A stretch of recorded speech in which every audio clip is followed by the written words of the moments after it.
നമസ്കാരം, ഞാൻ പ്രദീപ് മുഖത്തല. നല്ലൊരു റിവിഷൻ ക്ലാസ്സുമായിട്ടാണ്. ഏറ്റവും പ്രധാനപ്പെട്ട ഭരണഘടനയിലെ ഏറ്റവും കൂടുതൽ ചോദിക്കുന്ന കമ്പനി ബോർഡ് LGSന് ചോദിക്കുന്ന മാക്സിമം ചോദ്യങ്ങൾ നിങ്ങൾക്ക് വേണ്ടി ഉൾപ്പെടുത്തിയിട്ടുണ്ട്. സ്കൂൾ ടെസ്റ്റുമായി ബന്ധപ്പെട്ട് ഭരണഘടനയിലെ അവകാശങ്ങളുടെ ചോദ്യങ്ങളും എല്ലാം നിങ്ങൾക്ക് നോക്കുമ്പോൾ അതിൽ അറിയാൻ പറ്റും. ഏറ്റവും ഇമ്പോർട്ടൻ്റ് ആണ് ഇന്നത്തെ കുറേ ഒരുവിധം നിങ്ങൾക്ക് അറിയാവുന്നതാ, എന്നാലും നല്ലൊരു റിവിഷൻ ക്ലാസ്സുകളും കുറച്ച് നിങ്ങൾ കേൾക്കാത്ത ചോദ്യങ്ങളും ഒക്കെ ആയിട്ടാണ് ഞാൻ ഇന്ന് വന്നിരിക്കുന്നത്. അപ്പം ഓരോരുത്തരോടും കൂടിയൊക്കെ എല്ലാവരും നല്ല രീതിയിൽ പഠിക്കുന്നു എന്ന് വിശ്വസിച്ചേ പറ്റൂ. കാരണം ആവശ്യകത നിങ്ങളുടെയാണ്. തീർച്ചയായിട്ടും നിങ്ങൾ എന്ത് വന്നാലും ഏറ്റെടുത്ത് മുന്നോട്ട് പോകുന്നവരൊക്കെ വിജയിച്ചിട്ടുമുണ്ട്. അല്ലാതെ വിഷമിച്ചു കുത്തിയിരുന്ന് എനിക്ക് മാത്രമേ ഇതുള്ളൂ, എനിക്ക് പ്രശ്നങ്ങളുള്ളൂ എന്നും പറഞ്ഞ് ഇങ്ങനെ ഇരിക്കുന്നവർ അവിടെ ഇരിക്കത്തതേ ഉള്ളൂ. ആ പ്രശ്നങ്ങളെയൊക്കെ മറച്ചു വെച്ച് അല്ലെങ്കിൽ കവച്ചു വെച്ച് മുന്നോട്ട് പോകും. ധൈര്യമായിട്ട് ഒരു ജോലി കിട്ടുമ്പോഴത്തേക്ക് അതെല്ലാം അങ്ങ് മാറുമെന്നേ. അതുവരെ എന്ത് വന്നാലും ഏറ്റെടുക്കുക. ഞങ്ങളെപ്പോലുള്ളവരൊക്കെ പിന്നെ എന്തിനാ നിങ്ങൾക്ക് വേണ്ടി ഇങ്ങനെയൊക്കെ പറഞ്ഞു തരുന്നത്? അപ്പോൾ നിങ്ങൾക്ക് ഒരു ജോലി കിട്ടിക്കഴിഞ്ഞാൽ ആദ്യത്തെ കുറച്ച് നാൾ ഞങ്ങളെയൊക്കെ ഓർക്കുമായിരിക്കും. പിന്നീട് നിങ്ങളുടെ ജീവിതം മൊത്തം രക്ഷപ്പെടാൻ വേണ്ടിയല്ലേ. അതിനുവേണ്ടി നിങ്ങളാൽ മാക്സിമം ചെയ്യാൻ കഴിയുന്നത് നിങ്ങൾ പഠിക്കേണ്ട സമയത്ത് മാക്സിമം സമയം കണ്ടെത്തി പഠിക്കുക, റിവിഷൻ നടത്തുക. അതായത് ഇപ്പോഴത്തെ ഫ്രഷ് പിള്ളേരാണെങ്കിൽ ചിലവർ ഈ 35-36 ഒക്കെ വയസ്സുള്ള അമ്മമാരും ഒക്കെ പഠിക്കാനൊക്കെ ഭയങ്കര ആഗ്രഹത്തിൽ ഇറങ്ങും. കാരണം എന്താ, എനിക്ക് കമ്പനി ബോർഡ് LGS എങ്ങനെങ്കിലും എഴുതിയെടുക്കണം സാറേ, ഇംഗ്ലീഷ് ഒന്നും ഇല്ലല്ലോ, ഇതൊക്കെ എന്നെ കൊണ്ട് പറ്റും, ഒത്തിരി പേരെ എടുക്കുന്നേ. പക്ഷെ അവരോടൊക്കെ എനിക്ക് എടുത്തു പറയാനുള്ളത്, നിങ്ങൾ പണ്ടത്തെ പഠിത്തം പഠിക്കരുത്. അതിനെയൊക്കെ ഏറ്റവും ഇമ്പോർട്ടൻ്റ് ഇപ്പൊ ഏത് കുട്ടികൾ ഇപ്പൊ ഇറങ്ങുന്ന 21, 22, 25 ഒക്കെ വയസ്സുള്ള കുട്ടികളൊക്കെ അത്രയ്ക്ക് കണ്ടന്റ് അവർ ഉൾക്കൊള്ളുന്നുണ്ട്. വീണ്ടും പഠിച്ചു റിവിഷൻ നടത്തി പെർഫെക്റ്റ് ആക്കിക്കൊണ്ടിരിക്കുക. അപ്പൊ നിങ്ങൾ വിചാരിക്കുന്ന കണക്ക് രാത്രി ഏതാണ്ടൊക്കെ പോർഷൻസ് നോക്കി രാവിലെ ഇച്ചിരി നേരം നോക്കി എന്നല്ല, കിട്ടുന്ന സമയം എപ്പോഴൊക്കെയാണ്. അതായത് രാത്രി ഉച്ചയ്ക്ക് ജോലി ചെയ്യുന്ന സമയത്ത് റെക്കോർഡഡ് ആയിട്ട് കേട്ടോണ്ടിരിക്കണം, റിവിഷൻ കേട്ടോണ്ടിരിക്കണം. ഓരോന്നോരോന്ന് തരംതിരിച്ച് പോർഷൻ അനുസരിച്ച് റിവിഷൻ പോർഷൻ നോക്കിക്കോണം. എത്ര ഭാഗങ്ങൾ കവർ ചെയ്യുന്നുണ്ട്, കണക്ക് ചെയ്ത് പഠിക്കുന്നുണ്ട്, കറണ്ട് അഫേഴ്സ് നോക്കുന്ന, അങ്ങനെയൊക്കെ ചെയ്യണം. അല്ലാതെ അവസാന നിമിഷം കൊണ്ടുവന്ന് വെപ്രാളപ്പെടരുത്. ഓരോരുത്തരോടും മുന്നോട്ടുള്ള യാത്രകളിൽ നിങ്ങൾക്ക് ദൈവം തരും. പക്ഷെ നിങ്ങളാൽ ചെയ്യേണ്ട നിങ്ങളുടെ ജോലികൾ ചെയ്ത് നിങ്ങൾ മുന്നോട്ട് പോവുക. ആ പഠിക്കേണ്ട കടമ നിങ്ങൾ തീർത്ത് വരിക കേട്ടോ. മറ്റുള്ളവരെ നോക്കാൻ നിൽക്കേണ്ട. ഒരു ജോലി കിട്ടുമ്പോൾ ഇവരെല്ലാം തിരിച്ചു വരും കേട്ടോ. ഓരോരുത്തരോടും പറയാമോ, തുടങ്ങാം നമുക്ക്. ഇന്ന് ഏറ്റവും കുറേ നല്ല റിവിഷൻ ക്ലാസ് ആണ്. എനിക്ക് ഭയങ്കര സന്തോഷപ്പെട്ട ഒരു ക്ലാസ് ആണ് ഇന്ന് ഞാൻ കൊണ്ടുവന്നത്. കാരണം ഒരുവിധം ഏകദേശം ഞാൻ മാക്സിമം നിങ്ങളുടെ പോർഷൻ ബേസ് വെച്ച് ഉൾക്കൊള്ളിച്ച് എഴുതിയിട്ടുണ്ട്. അത് നോക്കുമ്പോൾ തന്നെ നിങ്ങൾക്ക് മനസ്സിലാവും. നോക്കേ, ഒന്നാമത്തത് മൗലിക അവകാശങ്ങളുടെ നട്ടെല്ല് എന്നറിയപ്പെടുന്ന ആർട്ടിക്കിൾ ഏതാണ്? ആർട്ടിക്കിൾ 19 അല്ലെ. നമുക്ക് 3 എണ്ണമാണ് ഇവിടെ ഉള്ളത്. അതായത് മൗലിക അവകാശങ്ങളുടെ നട്ടെല്ലുണ്ട്, മൗലിക അവകാശങ്ങളുടെ അടിത്തറയുണ്ട്, മൗലിക അവകാശങ്ങളിൽ മൗലികമായതുണ്ട്. 3 എണ്ണം കണ്ടോ? അപ്പം നട്ടെല്ല് എന്ന് വിളിക്കുന്നത് ആർട്ടിക്കിൾ 19. ആർട്ടിക്കിൾ 19 എന്ന് പറഞ്ഞാൽ 6 മൗലിക സ്വാതന്ത്ര്യങ്ങളല്ലേ ഇവിടെ. മൗലിക അവകാശങ്ങളുടെ അടിത്തറ എന്ന് വിളിക്കുന്നത് ആർട്ടിക്കിൾ 21 ജീവനും വ്യക്തി സ്വാതന്ത്ര്യത്തിനുള്ള അവകാശം. ആർട്ടിക്കിൾ 21 ഏതാണ്? ജീവനും വ്യക്തി സ്വാതന്ത്ര്യത്തിനുള്ള അവകാശം. ആർട്ടിക്കിൾ 32 മൗലികാവകാശങ്ങളിൽ മൗലികമായത് എന്ന് വിളിക്കുന്നത്. അതായത് ഭരണഘടന പ്രതിവിധിക്കായിട്ടുള്ള അവകാശം. BR അംബേദ്കർ ഹൃദയോ ആത്മാവോ എന്ന് വിളിച്ചത് ആർട്ടിക്കിൾ 32 അത് തന്നെയാണ്. അപ്പം 3 എണ്ണം ഒന്നും കൂടെ പറഞ്ഞേ. മൗലികാവകാശങ്ങളുടെ നട്ടെല്ല് എന്ന് വിളിക്കുന്നത് ആർട്ടിക്കിൾ 19, മൗലികാവകാശങ്ങളുടെ അടിത്തറ എന്ന് വിളിക്കുന്നത് 21, മൗലികാവകാശങ്ങളിൽ മൗലികമായത് എന്ന് വിളിച്ചത് ആർട്ടിക്കിൾ 32. 19 6 മൗലിക സ്വാതന്ത്ര്യങ്ങളെ കുറിച്ചും 21 ജീവനും വ്യക്തി സ്വാതന്ത്ര്യത്തെ കുറിച്ചും 32 ഭരണഘടന പ്രതിവിധിക്കുള്ള അവകാശം. ഒന്നാമത്തെ പഠിച്ചേ. അടുത്ത രണ്ടാമത്തെ ചോദ്യം നോക്കേ. 4th എസ്റ്റേറ്റ് 5th എസ്റ്റേറ്റ് എന്ന് വിളിക്കുന്നത് എന്തിനേന്ന്? നമുക്ക് ഒത്തിരി എസ്റ്റേറ്റ് ഉണ്ട്. ഫ്രഞ്ച് വിപ്ലവത്തിൽ നമ്മൾ ഒരു എസ്റ്റേറ്റ് പഠിച്ചിട്ടുണ്ട്. First estate, second estate, third estate. അത് പുരോഹിതർ ഫസ്റ്റ് എസ്റ്റേറ്റ്, സെക്കൻഡ് എസ്റ്റേറ്റ് പ്രഭുക്കർ, തേർഡ് എസ്റ്റേറ്റ് ഏതാ? കൈത്തൊഴിലുകാർ. അതല്ല ഇത്. ഇവിടെ ഇന്ത്യയിലെ ഫസ്റ്റ് എസ്റ്റേറ്റ് എന്ന് പറഞ്ഞാൽ നമ്മുടെ നിയമനിർമ്മാണം, സെക്കൻഡ് എസ്റ്റേറ്റ് കാര്യനിർവഹണം, തേർഡ് എസ്റ്റേറ്റ് നീതിന്യായം എന്ന് നമ്മൾ പഠിക്കത്തില്ലേ. ഇത് കഴിഞ്ഞ് നമുക്കൊരു 2 എസ്റ്റേറ്റുകാരുണ്ടേ. 4th എസ്റ്റേറ്റ് എന്ന് വിളിക്കുന്നത് പത്രമാധ്യമങ്ങളെയാണ്. 4th എസ്റ്റേറ്റ് എന്ന് വിളിക്കുന്നത് ഏതാണ്? പത്രമാധ്യമങ്ങളെ. 5th എസ്റ്റേറ്റ് എന്ന് വിളിക്കുന്നത് അഭിപ്രായ സർവേയാണ്. അപ്പൊ 4th എസ്റ്റേറ്റ് എന്നറിയപ്പെടുന്നത് പത്രമാധ്യമങ്ങളെയും 5th എസ്റ്റേറ്റ് എന്നറിയപ്പെടുന്ന ഏതാണ്? അഭിപ്രായ സർവേ. രണ്ടാമത്തെ നമ്മൾ പഠിച്ചേ. മൂന്നാമത്തെ നോക്കേ.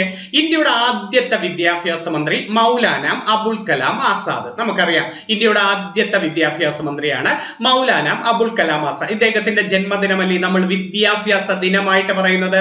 നവംബർ 11. വിദ്യാഭ്യാസ ദിനം എന്നാണ് നവംബർ 11. ആരുടെ ജന്മദിനം?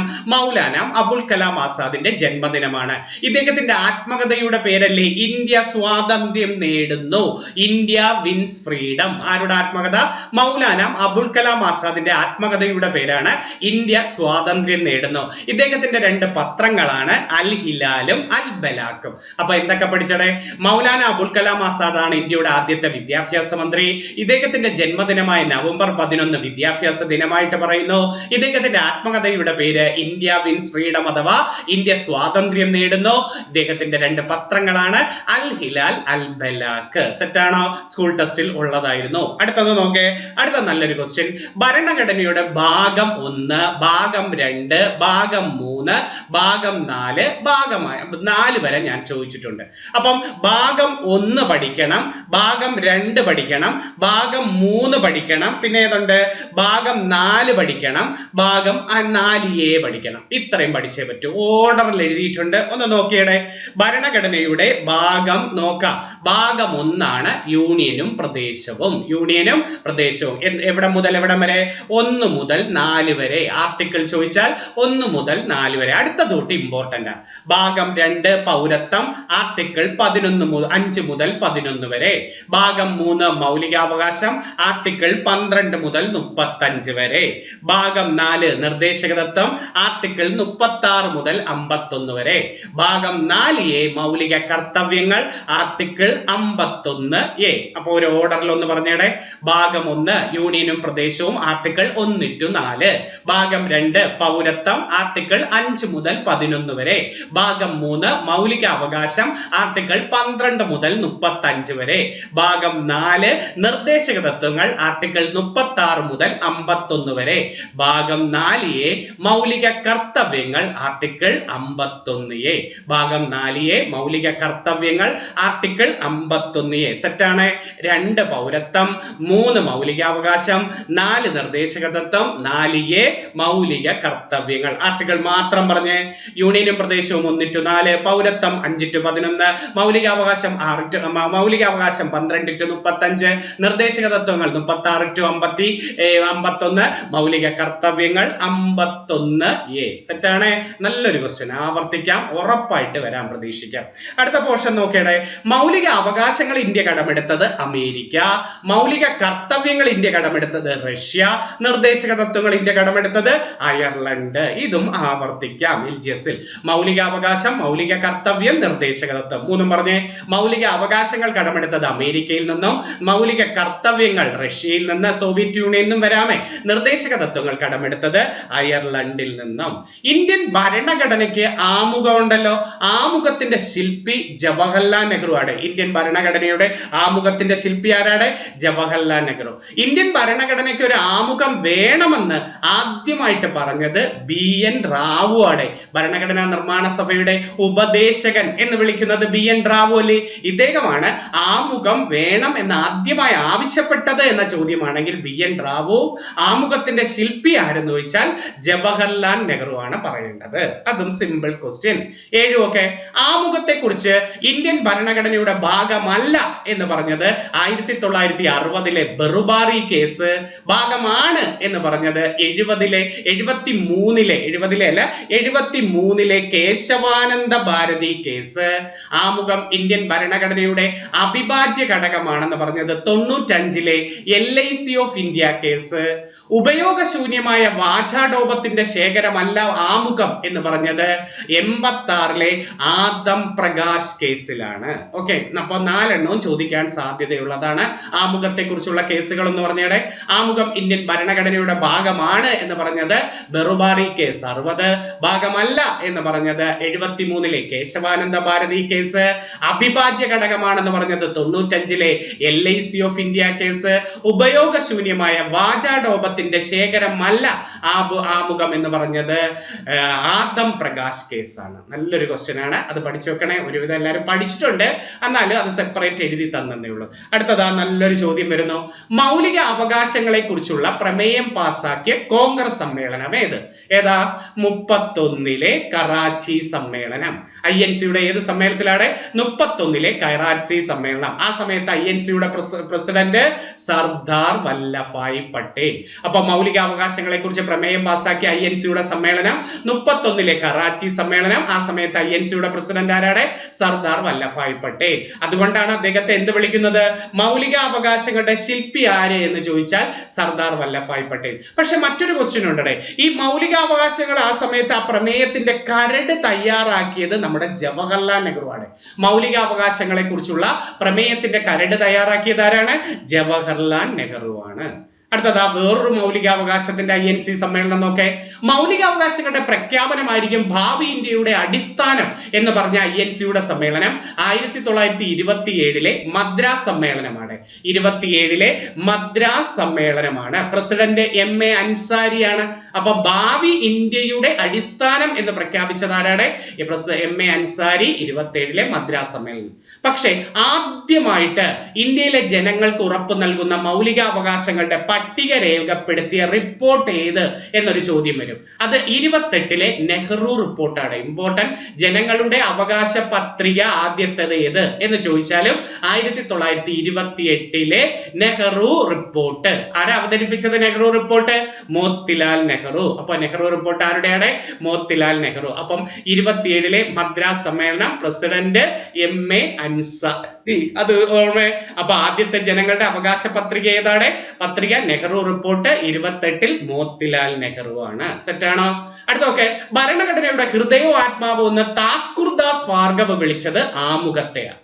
പക്ഷേ ഭരണഘടനയുടെ ഹൃദയവും ആത്മാവും എന്ന് BR അംബേദ്കർ വിളിച്ചത് ആർട്ടിക്കിൾ 32 ഭരണഘടനാ പ്രതിവിധിക്കുള്ള അവകാശം. അപ്പം ഭരണഘടനയുടെ ഹൃദയവും ആത്മാവും എന്ന് താക്കൂർദാസ് ഭാർഗവ് വിളിച്ചത് ആമുഖത്തെയാണെങ്കിൽ ഭരണഘടനയുടെ ഹൃദയവും ആത്മാവും എന്ന് BR അംബേദ്കർ വിളിച്ചത് ആർട്ടിക്കിൾ 32. എന്താണ് ആർട്ടിക്കിൾ 32? ഭരണഘടന പ്രതിവിധിക്കുള്ള അവകാശം. എന്തൊക്കെയാണ് ഭരണഘടനയുടെ സുവർണ ത്രികോണം എന്ന് വിളിക്കുന്നത്? സുവർണ ത്രികോണം എന്ന് വിളിക്കുന്ന 3 ആർട്ടിക്കിൾ 14, 19, 21. 14, 19, 21. എന്താണ് 14? നിയമത്തിന് മുന്നിൽ എല്ലാവരും തുല്യർ. 19 6 മൗലിക സ്വാതന്ത്ര്യങ്ങളെ കുറിച്ച് പറയുന്നത്. 21 ജീവനും വ്യക്തി സ്വാതന്ത്ര്യവും. അപ്പം ഭരണഘടനയുടെ സുവർണ ത്രികോണമായ 3 പേരാരൊക്കെയാണ്? 14, 19, 21. 14 നിയമത്തിന് മുന്നിൽ എല്ലാവരും തുല്യർ. 19 6 മൗലിക സ്വാതന്ത്ര്യങ്ങൾ. 21 ജീവനും വ്യക്തി സ്വാതന്ത്ര്യവും. സെറ്റല്ലേ? അടുത്ത നോക്കേ. കരുതൽ തടങ്കലിനെ കുറിച്ച് പരീക്ഷയ്ക്ക് ഒരു ചോദ്യം ഉറപ്പായിട്ട് വരാൻ പറ്റും. ഓക്കെ. കരുതൽ തടങ്കൽ പ്രകാരം ഒരു വ്യക്തിയെ വിചാരണ കൂടാതെ എത്ര മാസം വരെ തടവിൽ പാർപ്പിക്കാം? ഒരു വ്യക്തിയെ എത്ര മാസം വരെ? 3 മാസം വരെ തടവിൽ പാർപ്പിക്കാം. ഓർത്തു വെച്ചിരിക്കും. ഒരു വ്യക്തിയെ അറസ്റ്റ് ചെയ്താൽ എത്ര മണിക്കൂറിനുള്ളിൽ മജിസ്ട്രേറ്റിന് മുന്നിൽ ഹാജരാക്കണം? 24 മണിക്കൂറിനുള്ളിൽ ഹാജരാക്കണം. കരുതൽ തടങ്കൽ ബില്ല് പാർലമെന്റിൽ കൊണ്ടുവന്നതാര്? സർദാർ വല്ലഭായ് പട്ടേൽ. കരുതൽ തടങ്കൽ പ്രകാരം ആദ്യമായി അറസ്റ്റ് ചെയ്തതാര്? നമ്മുടെ മലയാളിയായ AK ഗോപാലൻ. കരുതൽ തടങ്കലിനെ കുറിച്ച് പ്രതിപാദിക്കുന്ന ആർട്ടിക്കിൾ ഏത്? ആർട്ടിക്കിൾ 22. ജസ്റ്റ് ആണല്ലോ. ഒന്നും കൂടെ ഒന്ന് പറഞ്ഞേടെ. ആർട്ടിക്കിൾ 22 ആണ് കരുതൽ തടങ്കൽ. ബില്ല് കൊണ്ടുവന്നത് സർദാർ പട്ടേൽ. അത് ആദ്യമായിട്ട് അറസ്റ്റ് ചെയ്യുന്നത് AKG. 3 മാസം വരെ കരുതൽ തടങ്കലിൽ പാർപ്പിക്കാം. അറസ്റ്റ് ചെയ്താൽ ഒരു വ്യക്തിയെ എത്ര മണിക്കൂറിനുള്ളിൽ മജിസ്ട്രേറ്റിന് മുന്നിൽ കൊണ്ടുപോകണം? 24 മണിക്കൂറിനുള്ളിൽ കൊണ്ടുപോകണം. സുപ്രീം കോടതിക്കും ഹൈക്കോടതിക്കും റിട്ട് പുറപ്പെടുവിക്കാനുണ്ട്. അതിന്റെ ആർട്ടിക്കിൾ അങ്ങ് പഠിച്ചേരെ. സുപ്രീം കോടതി റിട്ട് പുറപ്പെടുവിക്കാനുള്ള ആർട്ടിക്കിൾ 32 ആണെങ്കിൽ ഹൈക്കോടതിയുടേത് 226 ആണ്. അപ്പൊ സുപ്രീം കോടതി റിട്ട് പുറപ്പെടുവിക്കുന്ന ആർട്ടിക്കിൾ 22, ഹൈക്കോടതി റിട്ട് പുറപ്പെടുവിക്കുന്ന ആർട്ടിക്കിൾ ഏതാണ്? 226. ഈ അടിയന്തരാവസ്ഥ കാലങ്ങളിൽ പോലും റദ്ദു ചെയ്യാൻ കഴിയാത്ത മൗലികാവകാശം 2 എണ്ണമാണ്. അടിയന്തരാവസ്ഥ കാലത്ത് പോലും റദ്ദ് ചെയ്യരുത്. 20, 21 കേട്ടോ. 20, 20, 20, 21. 20 എന്താ? കുറ്റങ്ങൾക്കുള്ള ശിക്ഷയെ കുറിച്ചുള്ള സംരക്ഷണവുമായി ബന്ധപ്പെട്ടതാണ് 20. 21 നമുക്കറിയാം, ജീവിക്കാനും വ്യക്തി സ്വാതന്ത്ര്യത്തിനുള്ള അവകാശം ഏതാണ്? 21. അപ്പം അടിയന്തരാവസ്ഥ കാലങ്ങളിൽ പോലും റദ്ദ് ചെയ്യാൻ കഴിയാത്ത മൗലികാവകാശം ഏതൊക്കെയാണ്? 20, 21. എന്താ 20? കുറ്റത്തിന്റെ ശിക്ഷയെ കുറിച്ച് പറയുന്നതും. 21 എന്താണ്? 21 ജീവനും വ്യക്തി സ്വാതന്ത്ര്യവും. ഇനി അടിയന്തരാവസ്ഥ പ്രഖ്യാപിച്ചാൽ രാഷ്ട്രപതിയുടെ ഇടപെടൽ ഇല്ലാതെ തന്നെ നിർത്തലാക്കുന്ന ഭരണഘടനാ വകുപ്പ് 19. അതായത് 6 മൗലിക സ്വാതന്ത്ര്യങ്ങൾ അപ്പോഴേ രാഷ്ട്രപതി പറയാതെ തന്നെ നിർത്തലാക്കുക. അതായത് സംഘടന രൂപീകരിക്കുക, കറങ്ങി നടക്കുക, എവിടെയും താമസിക്കുക, അതൊക്കെ ഇല്ലേ, അത് അടിയന്തരാവസ്ഥ സമയത്ത് ഒന്നും ചെയ്തുകൂടല്ലോ. അപ്പം രാഷ്ട്രപതിയുടെ ഇടപെടൽ ഇല്ലാതെ തന്നെ ഔട്ടാവുന്ന വകുപ്പ് ഏതാണ്? ആർട്ടിക്കിൾ 19 അത് ശ്രദ്ധിച്ചോണം കേട്ടോ. ഇനി സ്വകാര്യത മൗലിക അവകാശമാണെന്ന് ഉറപ്പ് നൽകിയത് ആർട്ടിക്കിൾ 21 പ്രകാരം. ശരിയായിരിക്കും, ആ വേർഡുണ്ട്. എന്താ ആർട്ടിക്കിൾ 21? ജീവനും വ്യക്തി സ്വാതന്ത്ര്യവും. അപ്പൊ സ്വകാര്യത അവിടെ അല്ലേ വരൂ. ഒരു ഇന്ത്യൻ പൗരന് സ്വന്തം ഇഷ്ടപ്രകാരം ജീവിത പങ്കാളിയെ തെരഞ്ഞെടുക്കാനുള്ള അവകാശം ആർട്ടിക്കിൾ 21, ജീവനും വ്യക്തി സ്വാതന്ത്ര്യവും. പൊതുസ്ഥലങ്ങളിൽ പുകവലി നിരോധിച്ച ആർട്ടിക്കിൾ 21. അപ്പൊ സ്വകാര്യത മൗലികാവകാശമാണെന്ന് ഉറപ്പ് നൽകിയ ആർട്ടിക്കിൾ ഏതാണ്? ആർട്ടിക്കിൾ 21. ഇത് ഏത് കേസായിരുന്നെന്ന് ഓർമ്മയുണ്ടോ? KS പുട്ടസ്വാമി കേസ് എന്ന് കേട്ടിട്ടില്ലേ? സ്വകാര്യത മൗലിക അവകാശമാണെന്ന് വിധിച്ച കേസ് ഏതാണ്? KS പുട്ടസ്വാമി കേസാണ്. അടുത്ത നല്ലൊരു ക്വസ്റ്റ്യൻ നോക്കേ. അഭിപ്രായ സ്വാതന്ത്ര്യത്തെ കുറിച്ച് പ്രതിപാദിക്കുന്ന ആർട്ടിക്കിൾ ഏത്? അതായത് 6 മൗലിക സ്വാതന്ത്ര്യങ്ങളിൽ ആർട്ടിക്കിൾ 19 1A 6 അഭിപ്രായ സ്വാതന്ത്ര്യം ഏതാണ്? Article 19 1A.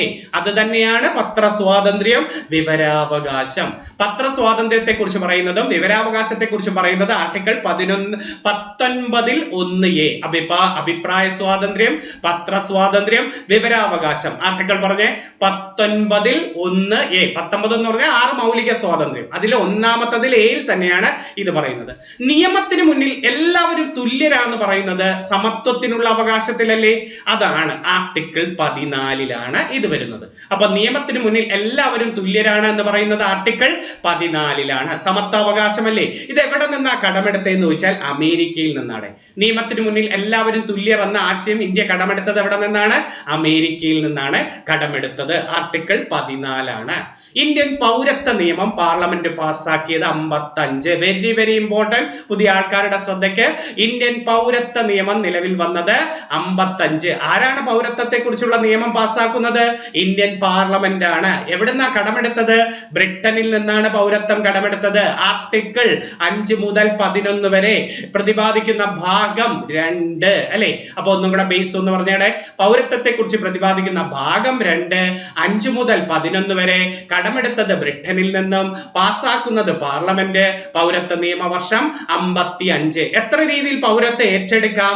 പൗരത്വം 5 രീതിയിൽ ഏറ്റെടുക്കാം. 3 രീതിയിൽ പൗരത്വം നഷ്ടപ്പെടാം അല്ലെ? അതായത് ജന്മസിദ്ധമായ പൗരത്വം, പിന്തുടർച്ച വഴിയുള്ള പൗരത്വം, രജിസ്ട്രേഷൻ, ചിരകാല അധിവാസം, പ്രദേശ സംയോജനം. ഇതിലൂടെ നമുക്ക് പൗരത്വം കിട്ടും. പക്ഷെ 3 രീതിയിൽ പൗരത്വം നഷ്ടപ്പെടാം. പരിത്യാഗം, പൗരത്വം നിർത്തലാക്കി പോവാം, പൗരത്വ അപഹാരത്തിലൂടെയും പൗരത്വം നഷ്ടപ്പെടാം. അപ്പൊ 5 രീതിയിൽ പൗരത്വം നേടാം, 3 രീതിയിൽ പൗരത്വം നഷ്ടപ്പെടാം അല്ലെ?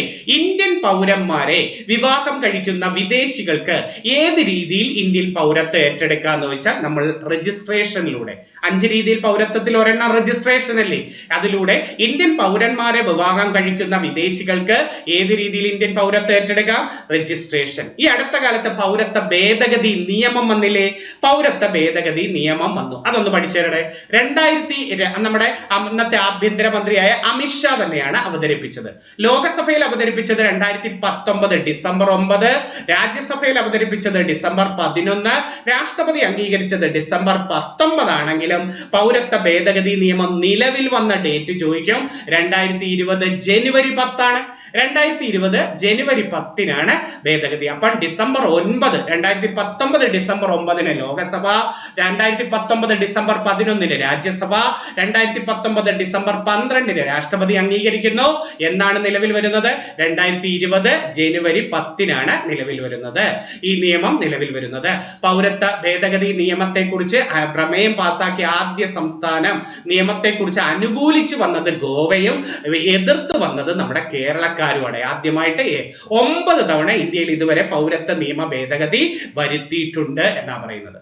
ഇനി അടുത്ത വെരി വെരി ഇമ്പോർട്ടന്റ് ഒരു പോയിന്റ് ഒക്കെ, സ്ത്രീ പുരുഷ തുല്യതയെ കുറിച്ച് പ്രതിപാദിക്കുന്ന മൗലിക അവകാശം ഏത്? സ്ത്രീ പുരുഷ തുല്യത, ആർട്ടിക്കിൾ 15. നമ്മൾ പഠിച്ചിട്ടില്ലേ, ജാതി, മതം, ലിംഗം, വർഗം ഇവയുടെ പേരിൽ വേർതിരിക്കരുതെന്ന് പറയറില്ലേ, അതാണ് സ്ത്രീ പുരുഷ തുല്യത.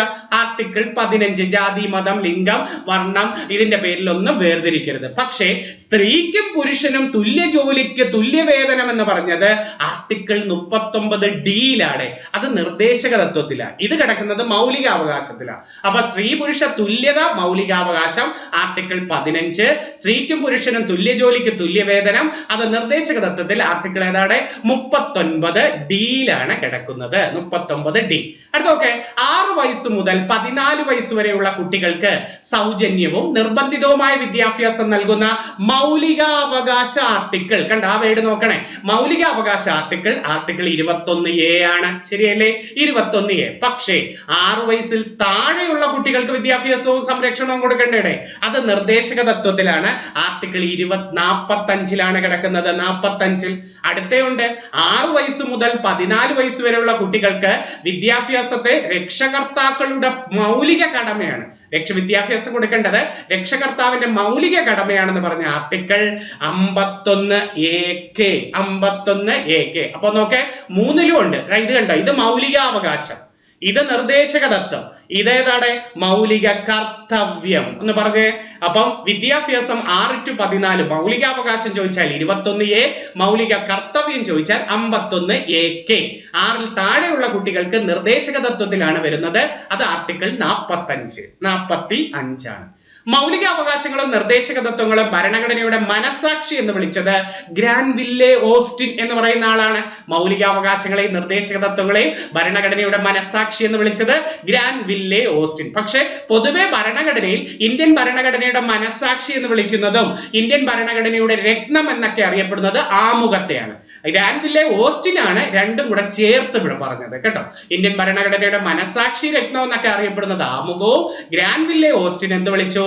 മൗലികാവകാശങ്ങളെയും നിർദ്ദേശക തത്വങ്ങളെയും ഭരണഘടനയുടെ മനസാക്ഷി എന്ന് വിളിച്ചു.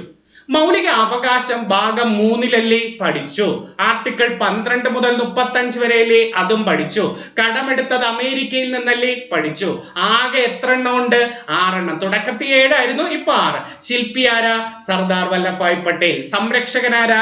സുപ്രീം കോടതി. ബേസ് എല്ലാം പഠിച്ചു എന്ന് പറഞ്ഞ മൗലികാവകാശത്തിന്റെ ബേസ് ഭാഗം 3 ആർട്ടിക്കിൾ 12 മുതൽ 35 വരെ. കടമെടുത്തത് അമേരിക്കയിൽ നിന്നും. ആകെ 6 എണ്ണമാണുള്ളത്. മൗലികാവകാശങ്ങളുടെ ശില്പി സർദാർ വല്ലഭായ് പട്ടേൽ, മൗലികാവകാശങ്ങളുടെ സംരക്ഷകൻ എന്നറിയപ്പെടുന്നത് സുപ്രീം കോടതിയാണ്. ഇനി സ്വത്തവകാശത്തിന്റെ ചോദ്യം നോക്കാം. സ്വത്തവകാശം മൗലികാവകാശങ്ങളുടെ പട്ടികയിൽ നിന്നും മാറ്റി. അതാണ് 78-ലെ 44-ാം ഭേദഗതി. 78-ലെ 44-ാം ഭേദഗതി. ബില്ല് വന്നത് 70 ഏപ്രിൽ 30 ഇത് വരികയാണ് ചെയ്തത്. ഭേദഗതി ബില്ല് വന്നത് 79 ഏപ്രിൽ 30 ഇത് വന്നു. ആദ്യം ഭരണഘടനയുടെ ഭാഗം 3 ആർട്ടിക്കിൾ 31 ഇത് ആദ്യം വന്നിരുന്നത്.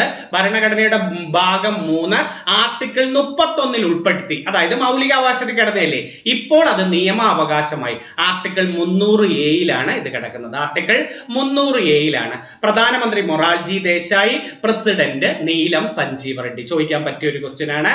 അതായത് സ്വത്തവകാശം മൗലികാവകാശമാക്കുന്ന സമയത്തെ പ്രധാനമന്ത്രി മൊറാർജി ദേശായി, പ്രസിഡന്റ് നീലം സഞ്ജീവ റെഡ്ഡി. ആർട്ടിക്കിൾ തെറ്റിപ്പോരുത്. ഏതാണ് ഭേദഗതി? 1978-ലെ 44-ാം ഭേദഗതി. ഭേദഗതി ബില്ല് എന്നാ വന്നേ? 79 ഏപ്രിൽ 30 ഇത് നിയമമായിട്ട് വരുന്നത്. അടുത്ത ഭരണഘടന നിലവിൽ വരുമ്പോൾ തന്നെ ഏകീകൃത സിവിൽ കോഡുള്ള സംസ്ഥാനം ഗോവയല്ലേ ആണ്. പക്ഷേ സ്വതന്ത്ര ഇന്ത്യയിൽ ആദ്യമായിട്ട് ഏകീകൃത സിവിൽ കോഡ് നടപ്പിലാക്കിയ ആദ്യ സംസ്ഥാനം ഉത്തരാഖണ്ഡാണ്. സ്വതന്ത്ര ഇന്ത്യയിൽ ആദ്യമായിട്ട് ഏകീകൃത സിവിൽ കോഡ് എവിടെയാണ്? ഉത്തരാഖണ്ഡ്. എത്ര ആർട്ടിക്കിള്? ഏകീകൃത സിവിൽ കോഡ് നിർദ്ദേശക തത്വത്തിൽ ആർട്ടിക്കിൾ എത്ര? 44. ഏകീകൃത സിവിൽ കോഡിനെ കുറിച്ച് പ്രതിപാദിക്കുന്ന ആർട്ടിക്കിൾ എത്രയാണ്? 44. അപ്പൊ ഭരണഘടന നിലവിൽ വരുമ്പോൾ ഗോവയാണ്. സ്വതന്ത്ര ഇന്ത്യയിൽ ഉത്തരാഖണ്ഡിലാണ്. ഏകീകൃത സിവിൽ കോഡിനെ കുറിച്ച് പ്രതിപാദിക്കുന്ന ആർട്ടിക്കിൾ ഏതാണ്? ആർട്ടിക്കിൾ 44. അടുത്ത മൗലിക കടമ നോക്കെ, അതിന്റെ ബേസ് ക്വസ്റ്റ്യൻ ഉണ്ട്. ഭാഗം 4A ആർട്ടിക്കിൾ 51A കടമെടുത്തത് സോവിയറ്റ് യൂണിയനിൽ നിന്നും, രൂപീകരിച്ച കമ്മിറ്റി സൊരൻസിംഗ് കമ്മിറ്റി, ഭേദഗതി 76 42, നിലവിൽ വന്നത് 77 ജനുവരി 3, തുടക്കം 10 എണ്ണമാണ്, നിലവിൽ 11 എണ്ണമാണ്. ബേസ് പഠിച്ചു എന്ന് പറഞ്ഞയുടെ മൗലിക കടമകൾ അഥവാ മൗലിക ചുമതലകൾ അഥവാ മൗലിക കർത്തവ്യങ്ങളുടെ ബേസ് പറഞ്ഞ്. ഭാഗം 4A ആർട്ടിക്കിൾ 51A കടമെടുത്തത് റഷ്യയിൽ നിന്നും, രൂപീകരിച്ചത് സൊരൻസിംഗ് കമ്മിറ്റി പ്രകാരം, ഭേദഗതി 76 42 ഭേദഗതി പ്രകാരം നിലവിൽ വന്നു. നിലവിൽ വന്ന ഡേറ്റ് ചോദിച്ചാൽ 77 ജനുവരി 3. ഇപ്പൊ നിലവിൽ എത്ര മൗലിക കടമകളുണ്ട്? 11 മൗലിക കടമകളാണ് നമുക്കുള്ളത്. ബേസ് കിട്ടിയേ. അടുത്ത നമുക്കൊന്ന് നോക്കാം. 11ാമത്തെ മൗലിക കടമ ഏത്? ഇപ്പം പുതിയത് 11 എന്ന് പറഞ്ഞല്ലോ. അത് 2002 86 ഭേദഗതിയായിരുന്നു ഇതിൽ കൂട്ടിച്ചേർത്തത്. 6 വയസ്സ് മുതൽ 14 വയസ്സ് വരെയുള്ള കുട്ടികൾക്ക് വിദ്യാഭ്യാസം ഒരുക്കേണ്ടത് രക്ഷിതാവിന്റെ കടമയല്ലയോടെ അത് കൊണ്ടുവന്നു. ഇനി പ്രധാനമന്ത്രി ഇന്ദിരാഗാന്ധിയും പ്രസിഡന്റ് ഫക്രുദ്ദീൻ അലി അഹമ്മദുമാണ് മൗലിക കടമ കൊണ്ടുവരുന്ന പ്രധാനമന്ത്രി ഇന്ദിരാഗാന്ധിയും പ്രസിഡന്റ് ആരായിരുന്നത് ആ സമയത്ത്? ഫക്രുദ്ദീൻ അലി അഹമ്മദുമാണ്. അത് നല്ലൊരു ക്വസ്റ്റ്യൻ ആണ്. അടുത്ത ഓക്കെ, തൊട്ടുകൂടായ്മ, അയിത്തം എന്നിവയെ കുറിച്ച് പ്രതിപാദിക്കുന്നത് ആർട്ടിക്കിൾ 17. മഹാത്മാഗാന്ധി കി ജയ് എന്ന് വിളിക്കുന്നത് ആർട്ടിക്കിൾ 17. എന്താണ് തൊട്ടുകൂടായ്മ അയിത്ത വിരുദ്ധ ദിനം വിരുദ്ധ നിയമവർഷം 55. നേരത്തെ നമ്മൾ പൗരത്വ വർഷം 55 പഠിച്ചില്ലേ? അപ്പം അയിത്ത വിരുദ്ധ നിയമം എന്നത് ചോദിച്ചാൽ നിങ്ങൾ പറയേണ്ടത് എന്താണ്? 55. അപ്പൊ അയിത്തത്തെ കുറിച്ച് പ്രതിപാദിക്കുന്ന ആർട്ടിക്കിൾ 17 അല്ലേ? മഹാത്മാഗാന്ധി കി ജയ് എന്ന് തുടങ്ങുന്നത് 17 അല്ലേ? 17 ആണ്. അടിമത്തം, മനുഷ്യക്കടത്ത്, നിർബന്ധിത ജോലി എടുപ്പിക്കൽ ഇതൊക്കെ ആർട്ടിക്കിൾ 23 പക്ഷെ ബാലവേല വരുന്നത് 24. ബാലവേല എവിടെയാണ്? 24. അടിമത്തവും മനുഷ്യക്കടത്തവും ഒക്കെ വരുന്നത് 23. അന്താരാഷ്ട്ര ബാലവേല വിരുദ്ധ ദിനം ജൂൺ 12. ബാലവേല വിരുദ്ധ ദിനം എന്നാണ്? ജൂൺ 12. സ്ത്രീക്കും പുരുഷനും തുല്യ ജോലിക്ക് തുല്യ വേതനം, അത് തുല്യത, അത് ഞാൻ നേരത്തെ പറഞ്ഞു തന്നു. സ്ത്രീക്കും പുരുഷനും തുല്യത ഉറപ്പുവരുത്തുന്നത് മൗലികാവകാശത്തിൽ ആർട്ടിക്കിൾ 15. ഇനി സ്ത്രീക്കും പുരുഷനും പ്രത്യേക പരിഗണന നൽകുന്ന ആർട്ടിക്കിൾ, സ്ത്രീക്കും പുരുഷൻ നല്ലടെ കുട്ടികൾക്കും എന്നെഴുതണം കേട്ടോ. കുട്ടികൾക്കും, സ്ത്രീക്കും പുരുഷനോ അല്ല, സ്ത്രീക്കും കുട്ടികൾക്കും പ്രത്യേക പരിഗണന നൽകുന്ന ആർട്ടിക്കിൾ 15. ജാതി, മതം, ലിംഗം, ജന്മസ്ഥലം എന്നിവയുടെ പേരിൽ വിവേചനം പാടില്ല എന്ന് പറയുന്നതും ആർട്ടിക്കിൾ 15 ആണ്. അപ്പൊ സ്ത്രീക്കും പുരുഷനും തുല്യത 15, സ്ത്രീക്കും കുട്ടികൾക്കും പ്രത്യേക പരിഗണന നൽകുന്നത് 15. അങ്ങനെ നിങ്ങൾ അന്നേരം ചോദിക്കുക അതെന്തോ പ്രത്യേക പരിഗണന എന്ന് ചോദിക്കരുത്. അത് നമുക്ക് പൊതു സത്യമായിട്ട് പറയുന്ന സ്ത്രീക്കും പ്രത്യേക പരിഗണന, അതും ആർട്ടിക്കിൾ 15. ജാതി, മതം, ലിംഗം, ജന്മസ്ഥലം എന്നിവയുടെ പേരിൽ വിവേചനം പാടില്ല എന്ന് പറയുന്നതും ആർട്ടിക്കിൾ 15 ആണ്. മദ്യനിരോധനം ആർട്ടിക്കിൾ 47 നിർദ്ദേശക തത്വത്തിലാണ്. ലഹരി പദാർത്ഥങ്ങൾ ആരോഗ്യത്തിന് ഹാനികരം എന്ന് പറയുന്നത് ആർട്ടിക്കിൾ 47 ആണ്. രൂപീകരണ നാളം മുതൽ മദ്യനിരോധനം ഏർപ്പെടുത്തിയ സംസ്ഥാനം ഗുജറാത്ത് ആണ്. മദ്യനിരോധനത്തെ കുറിച്ച് പറയുന്നത് 47, ലഹരി പദാർത്ഥങ്ങൾ ആരോഗ്യത്തിന് ഹാനികരം എന്ന് പറയുന്നത് 47. രൂപീകരണ നാൾ മുതൽ മദ്യനിരോധനം ഏർപ്പെടുത്തിയ സംസ്ഥാനം ഏതാണ്? ഗുജറാത്ത് ആണ്. കൃഷി, മൃഗസംരക്ഷണം, ഗോവധം തുടങ്ങിയവയെ കുറിച്ച് പ്രതിപാദിക്കുന്ന ആർട്ടിക്കിൾ 48. ഗോവധ നിരോധനം നടപ്പിലാക്കിയ ആദ്യ സംസ്ഥാനം ഗുജറാത്ത് ആണ്. പക്ഷെ പരിസ്ഥിതി സംരക്ഷണം എന്ന് എടുത്തു ചോദിച്ചാൽ 48A ആണ് പറയേണ്ടത്. പരിസ്ഥിതി സംരക്ഷണവുമായി ബന്ധപ്പെട്ട ആർട്ടിക്കിൾ ഏതാ? 48A. പരിസ്ഥിതി സംരക്ഷണ നിയമം ഇന്ത്യയിൽ നടപ്പിലാക്കിയത് 86 സ്കൂൾ ടെസ്റ്റിൽ കിടപ്പുണ്ട് ഈ പോർഷനിൽ. പരിസ്ഥിതി സംരക്ഷണ നിയമം എന്നാന്ന് ചോദിച്ചാൽ 86. അപ്പൊ പരിസ്ഥിതി സംരക്ഷണവുമായി ബന്ധപ്പെട്ട ആർട്ടിക്കിൾ എത്ര? ആർട്ടിക്കിൾ 48 അല്ല, 48A ആണ് പരിസ്ഥിതി സംരക്ഷണം. മൗലിക അവകാശങ്ങളും നിർദ്ദേശക തത്വങ്ങളും തമ്മിൽ തർക്കം വന്നാൽ മൗലിക അവകാശമാണ് നിലനിൽക്കുന്നത് എന്ന് വാദിച്ച കേസ് ചമ്പകദൊരൈ രാജൻ കേസ്, 1951 ചമ്പകദൊരൈ രാജൻ. അപ്പൊ മൗലിക അവകാശങ്ങളും നിർദ്ദേശക തത്വങ്ങളും തമ്മിൽ തർക്കം വന്നാൽ മൗലിക അവകാശമാണ് നിലനിൽക്കുമെന്ന് പറഞ്ഞത് 51 ചമ്പകദൊരൈ രാജൻ കേസ്. നിർദ്ദേശക തത്വങ്ങൾ നടപ്പിലാക്കാൻ വേണ്ടി മൗലികാവകാശങ്ങൾ ഭേദഗതി ചെയ്യാൻ പാടില്ല എന്ന് പറഞ്ഞത് ഗോലഖ്നാഥ് കേസ് 67. നിർദ്ദേശക തത്വങ്ങൾ നടപ്പിലാക്കാൻ വേണ്ടി മൗലികാവകാശങ്ങളൊന്നും ഭേദഗതി ചെയ്യാൻ ആകില്ല എന്ന വിധിച്ച കേസ് ഏതാണ്? 67 ഗോലഖ്നാഥ് കേസാണ്. അതും ചോദിക്കാം. മൗലികാവകാശങ്ങൾ ഒന്നും തന്നെ ഭേദഗതി ചെയ്യാൻ പാടില്ല എന്ന് വിധിച്ച കേസും ഗോലഖനാഥ് കേസാണ്. ആദ്യമേ അവർ പറഞ്ഞു ഗോലഖനാഥ് കേസ്. പക്ഷേ നമ്മുടെ കേശവാനന്ദ ഭാരതി കേസ് ഉണ്ടല്ലോ 73-ലെ, അവര് പറഞ്ഞത് ഭരണഘടനയുടെ അടിസ്ഥാന ഘടനയിൽ മാറ്റം വരുത്താതെ മൗലികാവകാശങ്ങൾ ഭേദഗതി ചെയ്യാം. കണ്ടോ, അത് 73-ലെ കേശവാനന്ദ ഭാരതി കേസ്. അപ്പൊ ആദ്യം ഗോലഖനാഥ് കേസ് എന്താ പറഞ്ഞത്? മൗലികാവകാശങ്ങൾ ഒന്നും തന്നെ ഭേദഗതി ചെയ്യാൻ പാടില്ല എന്ന് പറഞ്ഞത് 67-ലെ ഗോലഖനാഥ് കേസ്. അപ്പൊ കേശവാനന്ദ ഭാരതി കേസ് എന്താ കൊണ്ടുവന്നത്? ഭരണഘടനയുടെ അടിസ്ഥാന ഘടനയിൽ മാറ്റം വരുത്താതെ ചെറിയ ചെറിയ മൗലികാവകാശങ്ങൾ ഭേദഗതി ചെയ്യാം എന്ന് പറഞ്ഞത് 73-ലെ കേശവാനന്ദ ഭാരതി കേസിലാണ് കേട്ടോ. ഭരണഘടനാ നിർമ്മാണ സഭ എന്നാണ് നിലവിൽ വരുന്നത്? നിർമ്മാണ സഭ വരുന്നത് 46 ഡിസംബർ 6 സ്കൂൾ ടെസ്റ്റിലുള്ളതാണ്. ആദ്യ സമ്മേളനം ഡിസംബർ 9. ആദ്യത്തെ സ്ഥിരം പ്രസിഡന്റായി ഡോക്ടർ രാജേന്ദ്ര പ്രസാദിനെ തെരഞ്ഞെടുക്കുന്നത് ഡിസംബർ 11. ജവഹർലാൽ നെഹ്റുവിന്റെ ലക്ഷ്യപ്രമേയം അവതരിപ്പിച്ചത് ഡിസംബർ 13. ആദ്യ സമ്മേളനത്തിന്റെ പ്രഥമ സമ്മേളനം അവസാനിച്ചത് ഡിസംബർ 23. 46 എല്ലാ വർഷവും. ഡേറ്റ് ഒന്നും കൂടെ പറഞ്ഞിട്ട് 6, 9, 11, 13, 23. 6, 9, 11, 13, 23. 6-ല് രൂപീകരിച്ചു. 9-ല് ആദ്യ സമ്മേളനം. 11-ൽ സ്ഥിരം പ്രസിഡന്റായ രാജേന്ദ്ര പ്രസാദിനെ തെരഞ്ഞെടുത്തു. 13-ല് ലക്ഷ്യപ്രമേയം അവതരിപ്പിച്ചു. 23-ൽ സമ്മേളനം അവസാനിച്ചു. ഏത് വർഷമാ? 46. അത് നല്ലൊരു പോയിന്റ് ആയിട്ട് പഠിച്ചു വെച്ചിരിക്കണം. ഇനി ഭരണഘടനാ നിർമ്മാണ സഭയുടെ താൽക്കാലിക അധ്യക്ഷരായിരുന്നു ഡോക്ടർ സച്ചിദാനന്ദ സിൻഹ. അന്ന് മുതിർന്ന ആളിനെയാണല്ലോ താൽക്കാലികമായിട്ട് ഇരുത്തിയത്. സ്ഥിരം പ്രസിഡന്റ് ആയിട്ട് 1946 ഡിസംബർ 11 ആരെ തെരഞ്ഞെടുത്തു? നമ്മുടെ ഇന്ത്യയുടെ ആദ്യത്തെ രാഷ്ട്രപതി തന്നെയായ ഡോക്ടർ രാജേന്ദ്ര പ്രസാദിനെ. എന്നാണ് ഭരണഘടന അംഗീകരിച്ചത്, സ്വീകരിക്കപ്പെട്ടത് എന്നൊക്കെ ചോദിച്ചാൽ 49 നവംബർ 26 ഭരണഘടന അംഗീകരിച്ചത്, സ്വീകരിക്കപ്പെട്ടത് എന്നൊക്കെ ചോദിച്ചാൽ 49 നവംബർ 26. ആ നവംബർ 26 ഭരണഘടനാ ദിനമെന്നും നിയമദിനമെന്നും നമ്മൾ അറിയപ്പെടുന്നത്. ആമുഖത്തിൽ പ്രതിപാദിക്കുന്ന ഏക തീയതി ഇതുമല്ലേ? ആമുഖത്തിൽ പ്രതിപാദിക്കുന്ന ഏക തീയതി ഏതെന്ന് ചോദിച്ചാൽ ഏതാണ്? നവംബർ 26. 49 നവംബർ 20. ഇന്ത്യക്ക് ഒരു ഭരണഘടന വേണമെന്ന് ആദ്യമായിട്ട് പറഞ്ഞത് നമ്മുടെ എം.എൻ. റോയി, ഇന്ത്യൻ കമ്മ്യൂണിസത്തിന്റെ പിതാവ്, ജനകീയാസൂത്രണത്തിന്റെ പിതാവ് എന്നൊക്കെ വിളിക്കുന്ന എം.എൻ. റോയി ഇന്ത്യൻ പാട്രിയോട്ട് എന്ന മാസികയിലാണ്. ഇന്ത്യക്ക് ഒരു ഭരണഘടന വേണമെന്ന് പറഞ്ഞ രാഷ്ട്രീയ പാർട്ടി ചോദിച്ചാൽ സ്വരാജ് പാർട്ടി. 1923-ലെ സ്വരാജ് പാർട്ടി. രണ്ടുപേർ ചേർന്നല്ലേ സ്വരാജ് പാർട്ടി രൂപീകരിച്ചത്? C.R. ദാസും മോത്തിലാൽ നെഹ്റുവും ചേർന്ന് 1923-ൽ രൂപീകരിച്ചതാണ് സ്വരാജ് പാർട്ടി. അവരാണ് ആദ്യമായിട്ട് ഇന്ത്യക്ക് ഒരു ഭരണഘടന വേണമെന്ന് ആദ്യമായിട്ട് പറഞ്ഞ രാഷ്ട്രീയ പാർട്ടി. അപ്പോൾ ഇന്ത്യക്ക് ഒരു ഭരണഘടന വേണമെന്ന ആവശ്യം കൊണ്ടുവന്നതാരാ?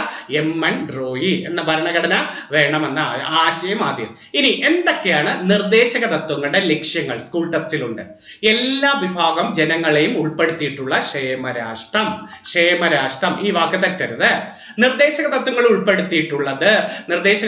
ഉൾപ്പെടുത്തിയത് സാമൂഹ്യ സാമ്പത്തിക നീതി കൈവരിക്കുന്ന ആശയങ്ങളാണ്.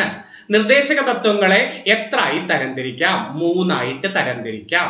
1 ഉദാര ആശയം, 2 സോഷ്യലിസ്റ്റ് ആശയം, 3 ഗാന്ധിയൻ ആശയം. ഏതൊക്കെയാണെന്ന് പഠിക്കണം. ഏതൊക്കെ സ്കൂൾ ടെസ്റ്റിൽ ഉണ്ടത്. അതുകൊണ്ടാണ് എന്തൊക്കെയാണെന്ന് നമുക്ക് നോക്കാം.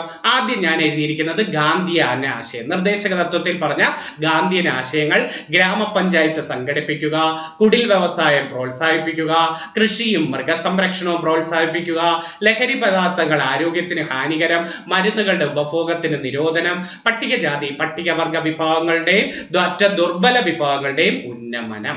ഗ്രാമപഞ്ചായത്ത് സംഘടിപ്പിക്കുക, കുടിൽ വ്യവസായം, കൃഷിയും മൃഗസംരക്ഷണം, ലഹരി പദാർത്ഥങ്ങൾ ആരോഗ്യത്തിന് ഹാനികരം, പട്ടികജാതി പട്ടികവർഗ വിഭാഗങ്ങളുടെ ഉന്നമനം. ഏതാശയത്തിൽ പോയി? ഗാന്ധിയൻ ആശയത്തിൽ പോയി. അടുത്തത് സോഷ്യലിസ്റ്റ് ആശയം എന്ന് പറയുന്ന നിർദ്ദേശക തത്വങ്ങൾ: തൊഴിലാളികൾക്ക് ജീവിക്കാനുള്ള വേതനം, സ്ത്രീക്കും പുരുഷനും തുല്യ ജോലിക്ക് തുല്യ വേതനം, വ്യവസായശാലകളുടെ നടത്തിപ്പിൽ തൊഴിലാളികളുടെ പങ്കാളിത്തം, തൊഴിൽ ചെയ്യാനുള്ള അവകാശം, നീതിപൂർവവും മാനുഷികവുമായ തൊഴിൽ സാഹചര്യങ്ങളും പ്രസവ ആനുകൂല്യങ്ങളും ഉറപ്പുവരുത്തുക. ഇത് ഇത്രയും. തൊഴിലാളി എന്ന് കേട്ടാൽ അതെല്ലാം സോഷ്യലിസ്റ്റ് ആണ്. തൊഴിലാളികൾക്ക് ജീവിക്കാനുള്ള വേതനം, സ്ത്രീക്കും പുരുഷനും തുല്യ ജോലിക്ക് തുല്യ വേതനം, വ്യവസായശാലകളുടെ നടത്തിപ്പിൽ തൊഴിലാളികളുടെ പങ്കാളിത്തം, തൊഴിൽ ചെയ്യാനുള്ള അവകാശം, നീതിപൂർവവും മാനുഷികവുമായ തൊഴിൽ സാഹചര്യങ്ങളും പ്രസവ ആനുകൂല്യങ്ങളും ഉറപ്പുവരുത്തുക. ഉറപ്പുവരുത്തുക. ഇതെല്ലാം ഏതാ? സോഷ്യലിസ്റ്റ് ആശയം. ഇനി ഒരെണ്ണം കൂടെ ഉണ്ടല്ലോ. എന്താണ് ഉദാര ആശയങ്ങൾ? അന്താരാഷ്ട്ര സമാധാനവും സുരക്ഷിതത്വവും അഭിവൃദ്ധിപ്പെടുത്തുക, പൗരന്മാർക്ക് ഏകരൂപമായ ഒരു നിയമസംഹിത തയ്യാറാക്കുക, തുല്യനീതിയും സൗജന്യ നിയമസഹായവും നടത്തുക, 6 വയസ്സിൽ താഴെയുള്ള കുട്ടികൾക്ക് വിദ്യാഭ്യാസവും സംരക്ഷണവും കൊടുക്കുക, പരിസ്ഥിതി സംരക്ഷണം, കന്നുകാലി വന്യജീവി സംരക്ഷണം നടത്തുക. ഇതെല്ലാം ഉദാര ആശയത്തിലാണ്.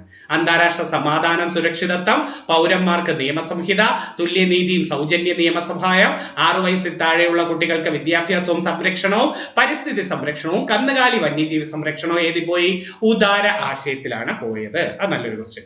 ഇനി എന്താണ് നിർദ്ദേശക തത്വത്തിന്റെ ബേസ്? നമ്മൾ പഠിച്ചില്ലല്ലോ. മൗലികാവകാശവും മൗലിക കർത്തവ്യത്തിന്റെ ബേസ് പഠിച്ചു. നിർദ്ദേശക തത്വം നോക്കെ ഭാഗം 4 ആർട്ടിക്കിൾ 36 മുതൽ 51 വരെ.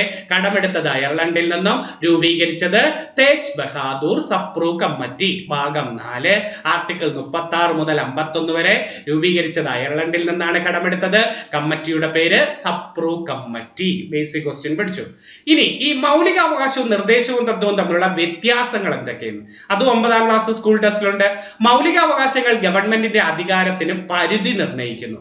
എന്നാൽ നിർദ്ദേശക തത്വങ്ങൾ ചില കാര്യങ്ങൾ ചെയ്യാൻ ഗവൺമെന്റിനെ പ്രേരിപ്പിക്കുന്നു. മൗലികാവകാശങ്ങൾ പ്രധാനമായും വ്യക്തിയുടെ അവകാശത്തെയാണ് സംരക്ഷിക്കുന്നത്. എന്നാൽ നിർദ്ദേശക തത്വങ്ങൾ സമൂഹത്തിലെ എല്ലാ ജനവിഭാഗങ്ങളുടെയും ക്ഷേമം ഉറപ്പുവരുത്തുന്നു. ഏകദേശം ഒരു ഐഡിയ വെച്ചങ്ങ് പഠിക്കുക കേട്ടോ. മൗലിക അവകാശങ്ങൾ ലംഘിക്കപ്പെടുമ്പോൾ സുപ്രീം കോടതിയോ ഹൈക്കോടതിയെ സമീപിക്കാം. എന്നാൽ നിർദ്ദേശക തത്വങ്ങൾ ലംഘിക്കപ്പെട്ടാൽ കോടതിയെ സമീപിക്കാൻ സാധിക്കുകയില്ല. മൗലികാവകാശങ്ങളിൽ ഭേദഗതി വരുത്താൻ സങ്കീർണമായ നടപടികൾ ആവശ്യമാണ്. എന്നാൽ നിർദ്ദേശക തത്വങ്ങൾ ഭേദഗതി നടപടികൾ താരതമ്യേന ലളിതവും നിയമനിർമ്മാണത്തിലൂടെ നടപ്പിലാക്കാം. മൗലികാവകാശങ്ങൾ ജനാധിപത്യ പ്രക്രിയയിൽ രാഷ്ട്രീയ ജനാധിപത്യത്തെ പ്രാവർത്തികമാക്കുന്നു. എന്നാൽ നിർദ്ദേശക തത്വങ്ങൾ സാമൂഹിക സാമ്പത്തിക ജനാധിപത്യത്തെ സാക്ഷാത്കരിക്കുന്നു.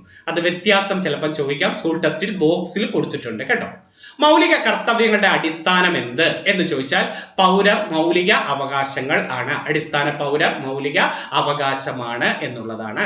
അനുഭവിക്കുമ്പോൾ മൗലിക കർത്തവ്യങ്ങളെ കുറിച്ച് കൂടി പൗരർ മൗലിക അവകാശങ്ങൾ അനുഭവിക്കുമ്പോൾ മൗലിക കർത്തവ്യങ്ങളെ കുറിച്ച് ബോധമുള്ളവരാകണം എന്നതാണ് മൗലിക കർത്തവ്യങ്ങൾ ഉൾപ്പെട്ടിരിക്കുന്ന ചുമതലകൾ. 2 ചുമതലകളാണ്: ധാർമ്മിക ചുമതല, പൗരധർമ്മ ചുമതല. ഇന്ത്യൻ പൗരൻ മൗലിക കർത്തവ്യങ്ങൾ നിർവഹിക്കേണ്ടത് ഭരണഘടന അനുശാസിക്കുന്നത് രാഷ്ട്രത്തിന്റെ ഐക്യവും അഖണ്ഡതയും കാത്തു സൂക്ഷിക്കുന്നതിനായിട്ടാണ്. ഇന്ത്യൻ പൗരർ മൗലിക കർത്തവ്യങ്ങൾ നിർവഹിക്കേണ്ടത് ഭരണഘടന അനുശാസിക്കുന്നതാണ്, രാഷ്ട്രത്തിന്റെ ഐക്യവും അഖണ്ഡതയും കാത്തു സൂക്ഷിക്കുന്നതിനായാണ്. മൗലികാവകാശങ്ങളുടെ ശില്പി എന്ന് വിളിക്കുന്നത് സർദാർ വല്ലഭായ് പട്ടേൽ അല്ലയോടെ. ഇദ്ദേഹമാണ് ഇന്ത്യയുടെ ആദ്യ ഉപപ്രധാനമന്ത്രി, ആദ്യ ആഭ്യന്തരമന്ത്രി. ഓരോരുത്തർക്കും ഓർക്കേണ്ടത്, ഞാനൊരു ഇന്ത്യക്കാരനായിരിക്കുമ്പോൾ തന്നെ എനിക്ക് എല്ലാ അവകാശങ്ങളോടൊപ്പം നിയതമായ ചുമതലകളും ഉണ്ട് എന്ന് പറഞ്ഞത് സർദാർ വല്ലഭായ് പട്ടേലാണ്. എനിക്ക് ഒരേ ഒരു കൾച്ചറെ അറിയാവൂ, അത് അഗ്രികൾച്ചർ ആണെന്ന് പറഞ്ഞതും സർദാർ വല്ലഭായ് പട്ടേൽ. അപ്പം ഓരോരുത്തർക്കും ഓർക്കേണ്ടത്, ഞാനൊരു ഇന്ത്യക്കാരനായിരിക്കുമ്പോൾ തന്നെ എനിക്ക് എല്ലാ അവകാശങ്ങളോടൊപ്പം നിയതമായ ചുമതലകൾ ഉണ്ടെന്ന് പറഞ്ഞത് സർദാർ വല്ലഭായ് പട്ടേലിന്റെ വാചകമാണ്. ഓക്കെ. സ്ത്രീക്കും പുരുഷനും തുല്യ ജോലിക്ക് തുല്യ വേതനവുമായി ബന്ധപ്പെട്ട ആർട്ടിക്കിൾ 39D ആണ് നമ്മൾ പഠിച്ചു. ഇനി ഈ സോഷ്യലിസ്റ്റ് ആശയമായ സ്ത്രീക്കും പുരുഷനും തുല്യ ജോലിക്ക് തുല്യ വേതനം എന്ന തത്വം നടപ്പിലാക്കിയത് 76ലെ തുല്യവേതന നിയമം. സ്കൂൾ ടെസ്റ്റിൽ കിടക്കുന്നതാണ്. ഏത് നിയമമാണെന്ന് ചോദിച്ചാൽ 76ലെ തുല്യ ജോലിക്ക് തുല്യ വേതനം എന്ന നിയമമാണ്. അതൊക്കെ ചിലപ്പം ചോദിക്കാം, വർഷം ചോദിച്ചാലോ. അടുത്തത് നോക്കേ, ഗ്രാമപഞ്ചായത്ത് രൂപീകരിച്ച ആർട്ടിക്കിൾ 40 അല്ലേ? ആണ്. എന്നാ പഞ്ചായത്ത് രാജ് നിലവിൽ വരുന്നത് 93 ഏപ്രിൽ 24. 1993 ഏപ്രിൽ 24 പഞ്ചായത്ത് രാജ് നിലവിൽ വരുന്നത്. പഞ്ചായത്ത് രാജ് ദിനം എന്ന് വിളിക്കുന്നത് ഏപ്രിൽ 24. പഞ്ചായത്ത് രാജ് ദിനം എന്നാണ് ഏപ്രിൽ 24. വിദ്യാഭ്യാസ അവകാശ നിയമം വരുന്നത് 2009 കൂടി. ആഗസ്റ്റ് 4 എന്ന് പറയുന്നുണ്ട്, ആഗസ്റ്റ് 26 പറയുന്നുണ്ട്. ഉണ്ട്. പക്ഷെ വിദ്യാഭ്യാസ അവകാശ നിയമം നിലവിൽ വന്നത് 2010 ഏപ്രിൽ 1. വിദ്യാഭ്യാസ അവകാശ നിയമം നിലവിൽ വന്നത് എന്നാണ് 2010 ഏപ്രിൽ 1 വിദ്യാഭ്യാസ അവകാശ നിയമം നിലവിൽ വന്നത്. അത് ഇത്രയാണ്. എല്ലാം നല്ല ക്വസ്റ്റ്യങ്ങളായിരുന്നു അല്ലെ. മൗലിക അവകാശം, മൗലിക കർത്തവ്യങ്ങൾ, ഒരുവിധം കുറെ. ഇനി കടമെടുത്തതൊക്കെ ഉണ്ട്. ബേസ് ഇങ്ങനെ ആവുമ്പോൾ നിങ്ങൾക്ക് ഒരു കൺഫ്യൂസിങ് ഫാക്ട്സ് ആയിട്ട് അങ്ങ് പഠിച്ചു വെക്കാലോ. അതുകൊണ്ടാണ് ഞാൻ അതങ്ങ് തന്നത്. പഠിച്ചു വെച്ചിരിക്കണേ. അത് നല്ലൊരു റിവിഷൻ ആയിട്ട് കൊണ്ടുവരിക. ഓരോ സെക്ഷൻ തിരിച്ച് കൺഫ്യൂസിങ് ഫാക്ട്സ് വരുമ്പോൾ നിങ്ങൾക്ക് പഠിക്കാനും എളുപ്പം. പരീക്ഷാ സമയത്ത് ഒന്നും കൂടെ നോട്ടിച്ച് വായിച്ച പഠിച്ചിട്ടൊക്കെ പോകാൻ. ഒരുവിധം ഏകദേശം ഒരു നല്ല രീതിയിൽ ഒരു ഓർഡർ ആക്കി തന്നെയാണ് കൺഫ്യൂസിങ് ഫാക്ട്സ് ആയിട്ട് തന്നത്. പഠിച്ചു വെച്ചിരിക്കണേ. എല്ലാവിധ ആശംസകളും. നല്ലൊരു കൺഫ്യൂസിങ് ഫാക്ട്സ് റിവിഷനുമായിട്ട് നമുക്ക് വീണ്ടും കാണാം. നന്ദി, നമസ്കാരം.